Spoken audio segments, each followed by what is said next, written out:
Hello there, Cameron Giardini with Giardini Medicare, where we help you transition to Medicare. And part of that transition is figuring out what does Medicare actually cost. So you'll hear a lot about, Advantage plans on TV, also known as Part C. You'll hear a lot about Medicare supplements and those costs, but this video is only going to talk about what Original Medicare actually costs you, which again, Original Medicare is Part A and Part B. And then we're also going to look at how your income, your modified adjusted gross income, can actually have an impact on those Medicare costs. So let's go over and check out how those costs might impact you. The first thing we're going to talk about is how much does Part A of Medicare cost? And as you'll see here, Medicare Part A is typically considered hospital insurance.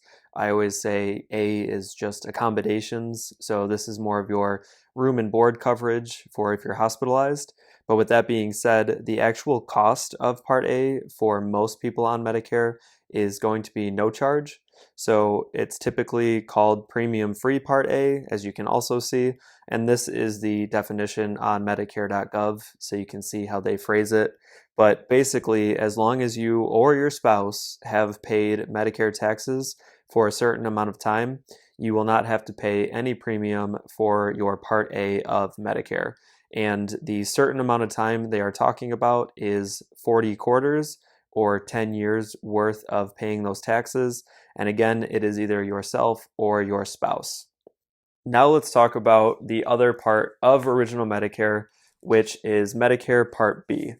Medicare Part B is typically referred to as the medical insurance side of Medicare, and this is your outpatient coverage that you'll typically hear referred to as 80/20, where Medicare pays 80% of your outpatient procedures and you're responsible for the other 20%. If you have more questions on what Part B covers, check out our other videos, but we will just get into the cost right now. So as you can see here, your Medicare Part B premium is dependent on your modified adjusted gross income, or your MAGI. If you have questions about exactly where to find that or what the modified adjusted gross income is, please refer to a financial advisor or your CPA, and they'll be able to tell you what that number is. We try to just stick with the Medicare side of things and show you what the cost will be based on that income. With that being said, this is an individual chart, so even if you file joint adjusted gross income, you will still have to pay an individual amount for Medicare Part B.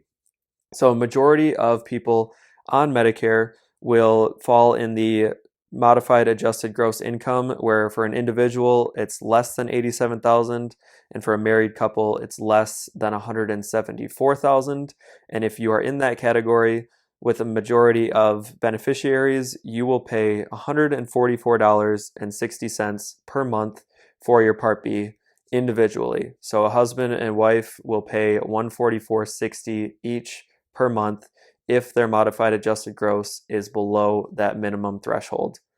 And then you can see it only goes up from there. You can, on the left, it shows you if you file individual taxes. The middle column will show you if you file joint taxes, and then the right-hand column will show you what your individual cost of Medicare Part B will be based on your modified adjusted gross. And the last thing I'll point out about the modified adjusted gross income levels, or the IRMAA charges, is that these income levels are based on your tax returns from 2 years ago. So right now we're looking at 2020. This is going to be based on your 2018 federal tax returns. So now that we've covered what Part B will cost you on Medicare, and we've shown you how it is impacted by income levels, I'm going to shift real quick and talk about how income can also play a factor in your prescription costs or your Part D coverage. Not only will you potentially see income adjustments for your Medicare Part B due to your modified adjusted gross income, but if you are above that minimum threshold of 87,000 for an individual or 174,000 for a married couple, then you will also have to pay a Part D surcharge. So again, this is for drug coverage, and it applies if you get a standalone prescription drug plan or if you get a Medicare Advantage plan. So what happens here is that if your income is above that minimum threshold, you can see that if you're at the next income bracket, you'll have to pay an additional $12.20 per month individually for your Medicare drug coverage. And this can go all the way up to $76.40 per month individually, in addition to what you pay for your plan. So the way this works is a little bit differently than your Part B of Medicare. And let's say you pick a prescription drug plan that is $15 per month. And you pick that plan, you pay $15 per month for that plan, but your joint modified adjusted gross is $200,000. So if that is the case, you will pay $15 to your Medicare Part D plan, and you will also pay $12.20 per month on top of that to the federal government. And this happens regardless of whatever plan you pick. So if you pick a zero cost Medicare Advantage plan, you will also see this surcharge. If your plan costs $80, you will have whatever your income level puts you at, you'll have that additional surcharge added on to your premium. And again, this is all individual, so it is $12.20 per month each. It can be up to $76.40 per month each, and it is based on your federal tax returns from 2 years ago, which right now we would be looking at 2018. I know this can be a bit confusing, so I'm going to use a couple quick examples to tie this all together so you can see what you may expect to pay for original Medicare A plus B, and then also if you choose to get prescription drug coverage. So the first thing is that we are going to assume that you and your spouse, or you or your spouse, have paid the full 40 quarters necessary of Medicare taxes, so you are entitled to premium-free Part A of Medicare. Now we'll look at what you can expect to pay for Medicare Part B. And for this example, we will assume that you and your spouse had a modified adjusted gross income in 2018 of, let's say, $100,000 for that year. So according to this chart, you can see that in 2020, your IRMAA adjustment will essentially have no surcharge. So you will pay the base rate for Medicare Part B, which is $144.60 per month, and that's individually. So you and your spouse would each pay $144.60 per month. Now at that level of $100,000 modified adjusted gross in 2018, you can also see that your Part D surcharge would be plus $0 per month. So now real quick, let's assume you pick a drug plan. Right here you can see Humana Walmart has a plan for $13.20. That means that your total cost for Medicare Part A, Part B, and Part D would be $0 for Part A, $144.60 each for Part B, and then $13.20 each for the Humana Walmart plan, plus $0 per month for the Part D surcharge.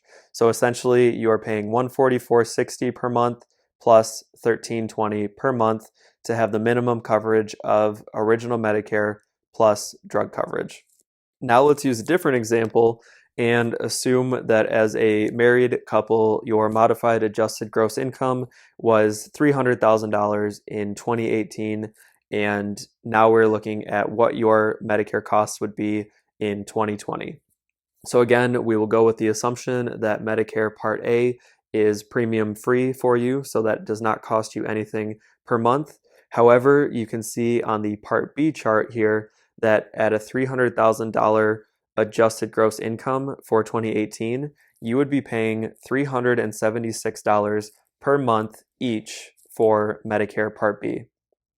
And then in addition to that, we would look at the Part D surcharge, which at $300,000 adjusted gross would put you in the category of $50.70 per month in the version of a surcharge, which would put you at $50.70 per month in the form of a Part D surcharge. So if you pick the same $13.26 Humana Walmart plan from the previous example, you would actually be paying $13.20 per month plus the $50.70 per month for the Part D surcharge. So again, in this example, if you had a $300,000 adjusted gross income for 2018, your individual Medicare cost would be $376 per month for Part B, plus the surcharge of $50.70 per month for Part D, plus what your Part D plan actually cost, which in this example happened to be $13.20. Now you may be thinking, okay, I realize this is based on my income for 2018 or 2 years ago, whatever the year is now, but now my income has changed. I've retired, I've greatly reduced what I've been doing with my work, and I'm no longer at that higher income level. So what you can do is you can actually appeal this IRMAA surcharge given certain circumstances. So we do have more in-depth information about how to actually do the appeal in other videos. However, if you're wondering if you may be eligible to appeal this IRMAA surcharge, take a look right here and you can see some of the life-changing events that will qualify you for an IRMAA appeal. So where you can actually bring down that surcharge instead of having to wait 2 years for your tax returns to catch up with the current year. So if you do have questions on the IRMAA surcharge appeal, please let us know. We will walk you through the steps and we're happy to help you discuss any of those options. But other than that, this really shows you how much you can expect to pay at minimum for your Medicare Part A and Part B, as well as some prescription drug coverage. So if you do have further questions, let us know at gmedicareteam.com. Give us a call or send us an email and we're happy to help.